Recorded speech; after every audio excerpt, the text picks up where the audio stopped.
Imagine going from being enslaved to owning one of the most mysterious islands in the world.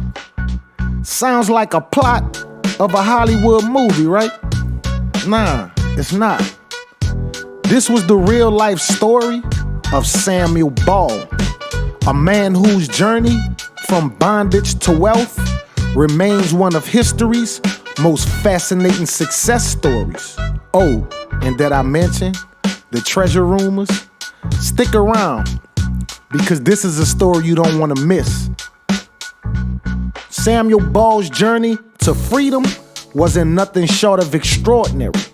Born enslaved in South Carolina around 1765, his life seemed destined to be one of perpetual servitude. But when the American Revolution erupted, a crack of opportunity emerged in an otherwise unyielding system. The British, they was desperate for support. They made bold promises. Enslaved people who escaped to their side and pledged loyalty would be granted freedom. For Samuel, this wasn't just an offer, this was a lifeline. Samuel was determined to get out of slavery. With every step of his escape, the stakes were enormous. Being caught meant brutal punishment or worse, but the prospect of freedom was worth the risk. He reached British lines, guided by the whispers of the proclamation or sheer determination. The British enlisted him into their forces, where he contributed to the Loyalist cause. For Samuel, this was more than just a military service. It was an act of defiance, a declaration that he refused to remain bonded by the system that sought to control him. When the war ended in 1783, Samuel and thousands of other blacklisted loyalists faced an uncertain future. The British had lost the colonies, and promises of land and freedom now seemed like empty words.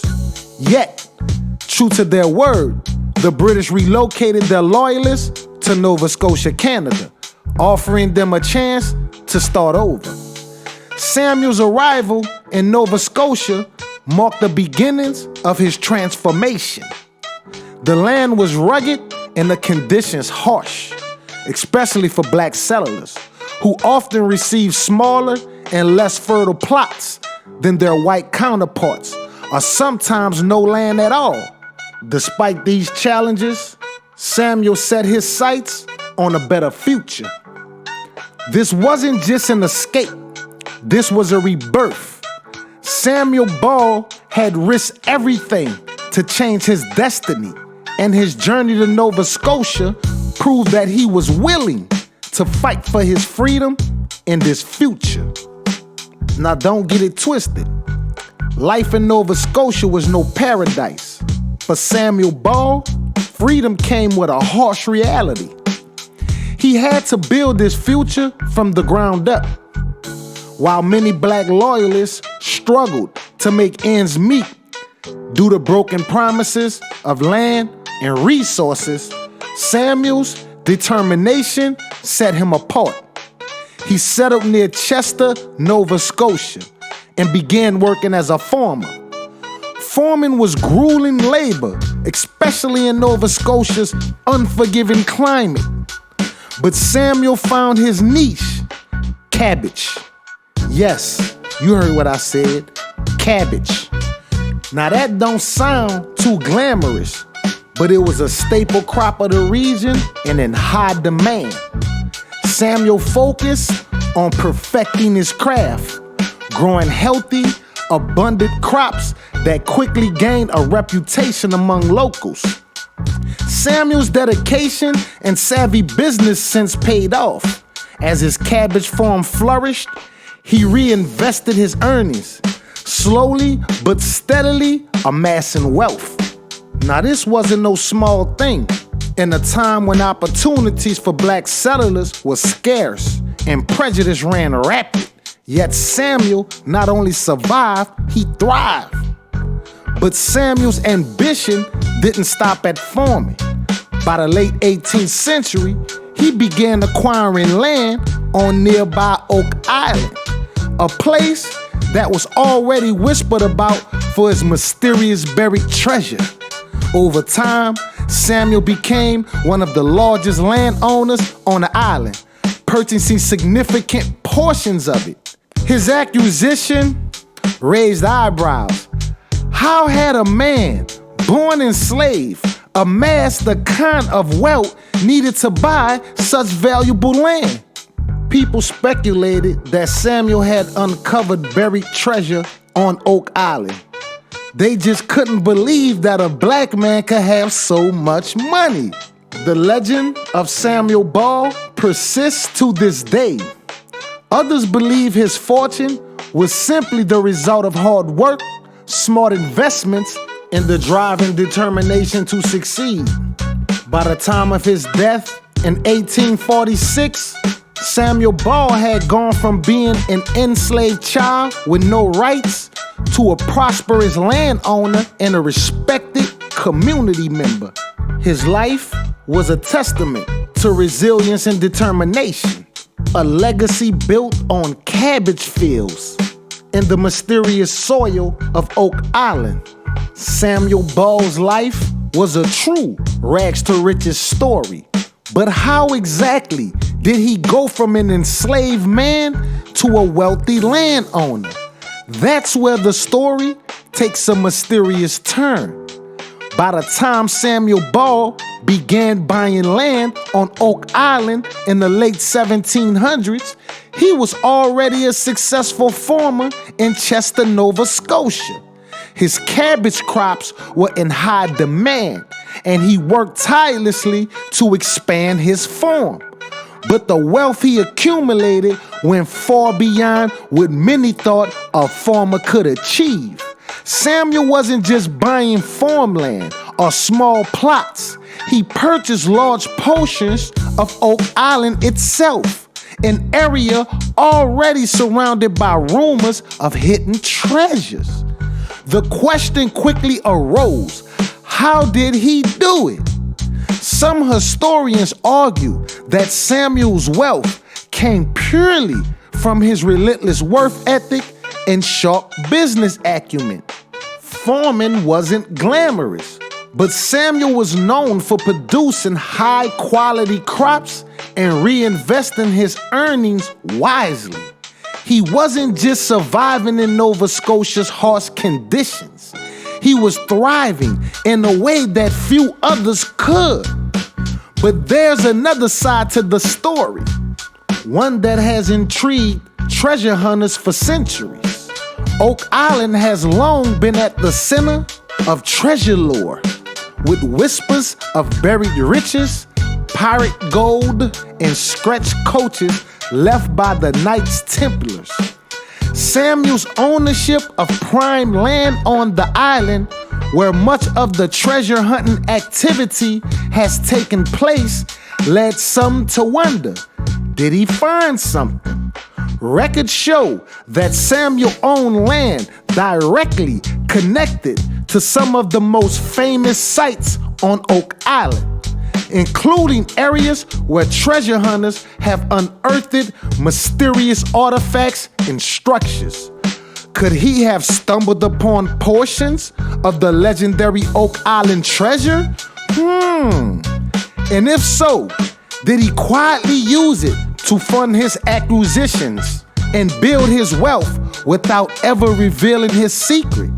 Something that would be smart for a black man to do during those times. What makes the story even more compelling is that Samuel never flaunted extravagant wealth. He wasn't a flosser.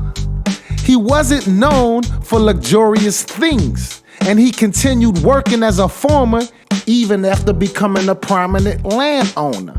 Now, if there was treasure on that island, Samuel took that secret to his grave. But what we do know is that his wealth wasn't handed to him. Whether it was through work, sheer determination, or an extraordinary stroke of luck, Samuel Ball carved out a life that defied all odds. He went from a man who had everything taken from him to a landowner whose story continues to captivate treasure hunters and historians alike.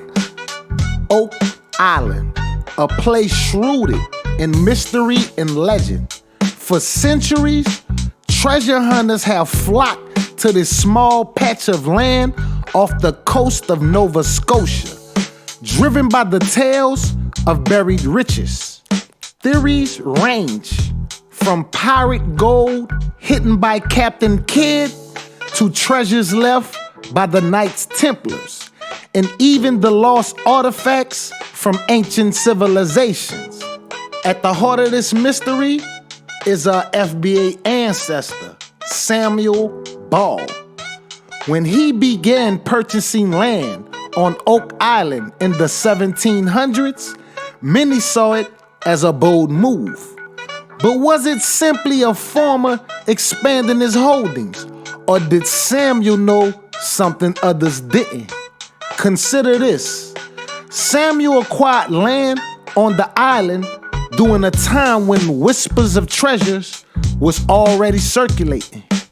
Some of the plots he purchased overlapped with areas that would later become key sites in Oak Island's treasure hunts, like the infamous Money Pit.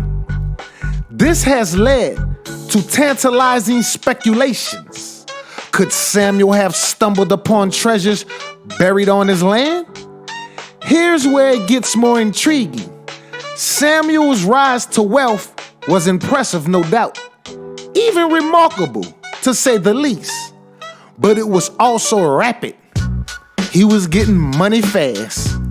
Now, for a cabbage farmer, no matter how skilled, to accumulate the resources to buy such valuable land so quickly, it raised eyebrows, even in his own time. Theories abound. Some say Samuel may have uncovered a portion of Oak Island's treasure and used it discreetly to secure his position as a landowner. Now, if so, his wisdom in staying quiet about such a discovery speaks volumes without a doubt. After all, openly claiming such wealth could have brought undue attention and perhaps even danger to a foundational Black American man in 18th century Nova Scotia. Others argue that Samuel's success was entirely due to his genius, a testament of his hard work, determination, and sharp instincts. And this might be true, but then there's the lingering question: why Oak Island? Of all places Samuel could have invested, why this island with its storied reputation for hidden treasures? Why not? That's my question. What we do know is this: Samuel Ball didn't just survive, he thrived. Whether his fortune came from cabbage fields, buried treasure, or a mix of both, his story remains one of grit, determination, and mystery, no doubt. And even today, as treasure hunters continue to dig into Oak Island's secrets, Samuel Ball's name is forever linked to one of the most enduring enigmas in history. Samuel Ball's journey is a powerful reminder of what's possible when determination meets opportunity. From the bounds of enslavement to becoming a wealthy landowner on one of the world's most mysterious islands, his life was defined by courage, hard work, and an unshakable will to succeed. But the mystery surrounding his fortune lingers. Was it built entirely farming and smart investments? Or did Samuel discover a hidden treasure on Oak Island? A question we will always ask. That question adds another layer to his remarkable story and keeps his name alive centuries later. What do you think? Was Samuel's wealth the result of his relentless effort, or did the legends of Oak Island play a role in his success? You know them, white folks don't want, that Negro couldn't have just made that money on his own. He must have found some treasure, you know what I'm saying? That go to show you they was pocket watching us since back in the day, And that go to show you that no matter where a foundational Black American go, we gonna get to that bag, you feel what I'm saying?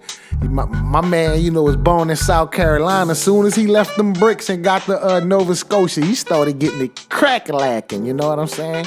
But that's how we do. You let us come through, we gonna get to that bag, you heard me? But anyway, man, share your thoughts, foundational Black American family. Leave comments below, and don't forget to like and subscribe. Hit that notification button for more stories of perseverance and triumph that continues to inspire. Foundational Black American family we love. A brother, a FBA ancestor, Samuel Balls.